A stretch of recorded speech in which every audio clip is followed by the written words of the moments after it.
Hey, I'm Hunt, and this is Hunt on LSU, your channel for LSU Fighting Tiger football talk. Enjoy the video. We want you to leave a comment below, hit that like button, and subscribe right below the video. Enjoy. Look, you're all well aware now of what happened when Marcel Reed came into the game on Saturday. And it was an avalanche after that. We've discussed it. But that's in the rearview mirror, and now you have to move forward. You can be really upset with the Greg Penn quote of "we didn't really prepare for that." You can feel like LSU's coaches let the team down, that the players didn't execute, and all that's well and good, but you can't fix it.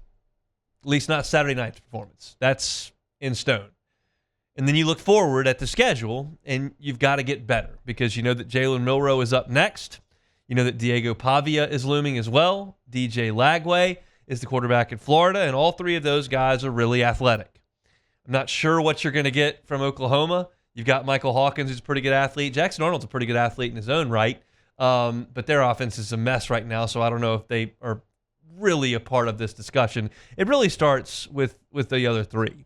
And Jalen Milroe, you're all pretty familiar with. And I went back and kind of looked up his game log from this year and statistically looked at how he's handling things. And basically he averages on the ground. Take the passing game completely out of it. Jalen Milroe averaged about 13 carries for 50 yards in a touchdown and a half a game.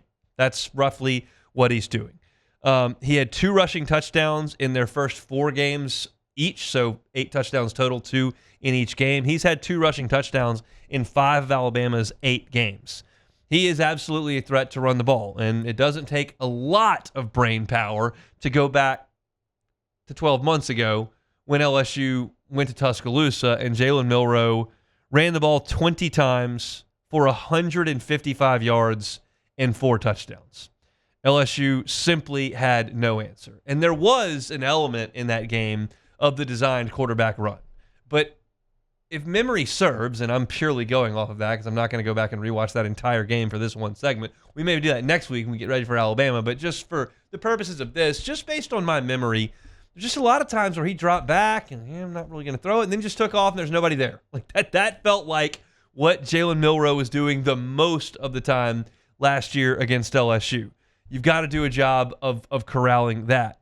Diego Pavia, I was taking notes on these quarterbacks, and his statistics are so jarring that I just have to kind of read them off the website because the numbers are so absurd. He's got 183 passing attempts on the season, 183 passing attempts. He's got 134 rushing attempts. Like, he's almost running the ball as much as he's passing it, playing quarterback in the Southeastern Conference. Like, that's just not something you see a lot. Maybe Nick Fitzgerald did some of that in his time at Mississippi State, but in this day and age, guys don't run the ball at quarterback as much as they're throwing it. I mean, you look at the game against Texas. He ran 16 times. Ball State, 13 attempts. Kentucky, 14. Against Bama, he ran the football 20 times, and that wasn't even a season high. He ran it 26 times against Virginia Tech. Now, there is a lot of this that is designed, but it's also a significant amount of improvisation from Diego Pavia in the quarterback run game. He is just out there playing junkyard football, just running, holding the ball out, making guys miss, getting into space, throwing off his back foot, picking up 20 yards, picking up 3 yards, evading sacks. Like, it's schoolyard stuff that Diego Pavia is doing. And then DJ Lagway, while he's a great athlete and he's got plenty of size at 6'3" and 240 pounds, he hasn't run it quite as much as you might guess as a change of pace quarterback to Graham Mertz. We know that Graham Mertz, when they were dual quarterbacking it, Graham Mertz was doing a lot of the throwing, and you would imagine that DJ Lagway was coming in and doing a ton of running. That hasn't necessarily been the case.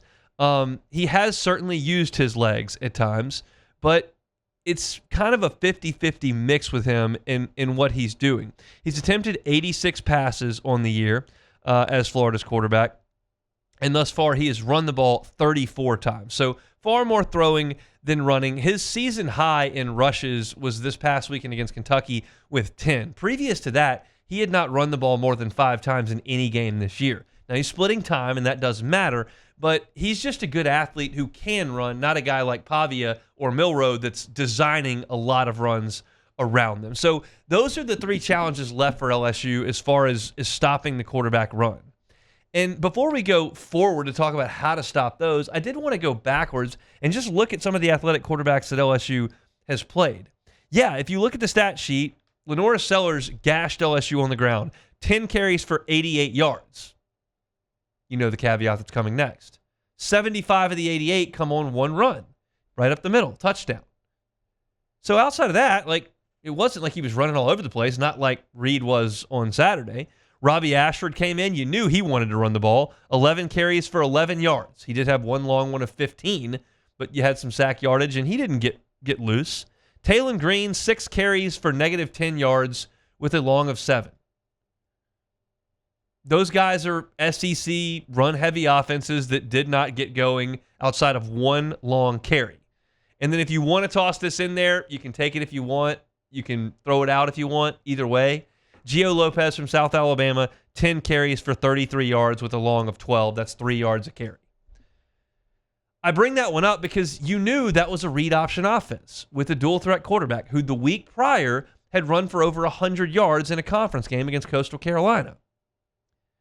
This is what I'm telling you, and my assertion here on LSU's ability to stop running quarterbacks defensively.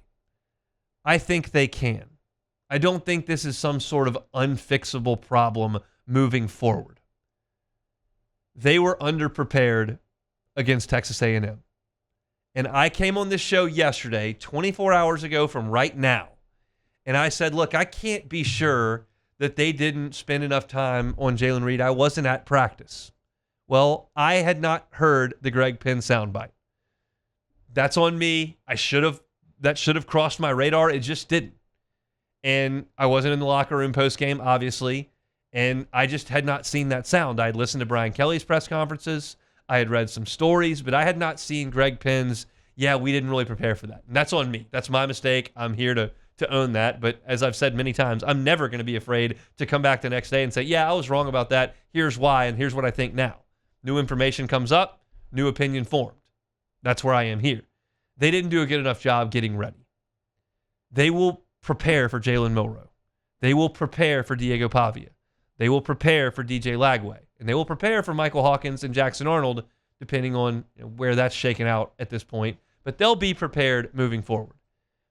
And I think, like they were prepared against Lenora Sellers, like they were prepared against Taylon Green, they've got the ability to take that away. Now, Jalen Milroe is probably the best running quarterback in the country. I would be comfortable saying he's the most gifted quarterback in the country. And Diego Pavia is a menace. He is a madman that is driving defensive coordinators at the most powerful brands in the Southeastern Conference nuts. So I'm not telling you they're going to stop them. What I'm telling you is this feels like a more fixable problem than LSU's inability to run the ball against good teams. This feels like a situation where LSU can prepare for these guys. And in instances where they did prepare, they've played better. We got all of next week to break down every stat and every scenario with Jalen Milroe. But we know what happened this past Saturday. We know what's on the horizon. And I feel like LSU can correct this. Whether they do or not, we'll probably tell the story on where this team finishes. Because like I've said, the offensive output is pretty consistent. They're going to gain a bunch of yards. They're going to throw it a lot. They're going to score some touchdowns. Yes, they've turned it over. But it's not like they've had one go in the deep freeze offensively. No, that hadn't happened. Even Saturday, they threw for 405 yards. They gained 430 yards. The offense is pretty consistent. The defense has got to pick it up a little bit in that second half, even though they're on short fields. And I think they have a chance to do that. We'll see. Hey, thanks for watching Hunt on LSU. Before you get out of here, do us a couple of favors. Hit that like button, leave your comments below, and subscribe to the channel for all your Fighting Tiger football talk. See you next time.